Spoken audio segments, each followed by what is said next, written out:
When I was born, being the age I am, which is a very young, mid-50s fella, I wasn't considered a citizen of the country. No Aboriginal person pre-67 was considered a citizen.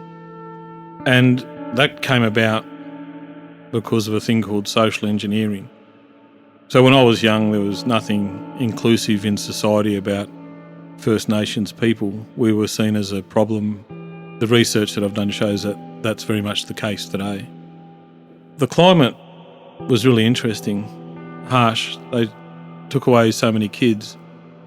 When those laws ended, they took away kids, not so much with legislation and policy, but they took away kids with attitude. And there was a saying, smooth the pillow of the dying blacks. Essentially, the policies and attitude of the time was, let the full bloods die out peacefully. Take away all the children, in particular the girls. We'll get the boys at the age of 7 or 8, and we'll get the girls in their adolescent years, and subsequently what we'll have will be a second class of white citizen. Life spun on. And I've seen so many things, homelessness, exclusion from society, judged harshly.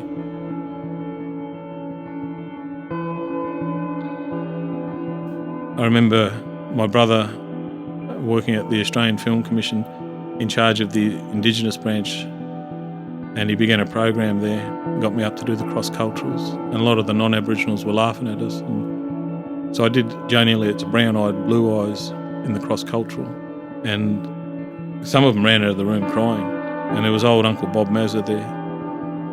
And every day I'd tell them stories of what I seen and felt during the Royal Commission into Aboriginal Deaths in Custody, what it was like to hold the hand of a mother who'd lost a son, what it was like to see insurmountable grief,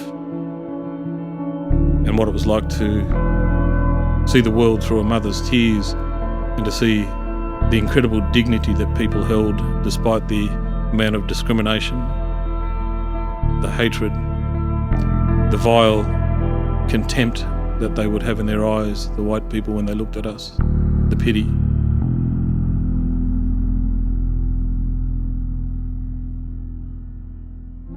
After the commission, I was pretty buggered.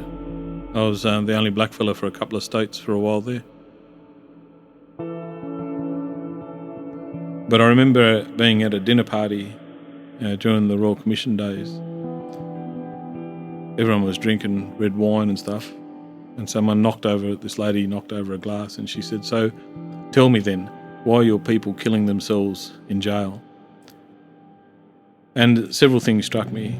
The first was, it was your people. We weren't part of Australia in her eyes. We were the undifferentiated other. The second point was the assumption that everyone was committing suicide, and that simply wasn't the case. People were dying of a whole range of things, including chronic illnesses and violence. The third point was the tone of voice indicated that we were interrupting her home in the leafy suburbs and her quiet life. So I realised that whilst we were charged with finding individual murders or killings or negligence, the reality was that we were fighting something far greater. And what we were fighting was the social engineering of an entire nation about their cultural lens on its most vulnerable people. Stand up with your stories and stand up with your songs. Show your art to the world. Have the courage to change the cultural tapestry of the nation with art as voice. A bloke said, I think it was John Quincy Adams, "I am a warrior so that my son may become a merchant and that his son may become a poet." I am too, and I want to take it one step further. I'm a warrior so that my son and daughters can be artists, so that they can change the cultural tapestry of a nation. And the type of warrior I am is an art warrior.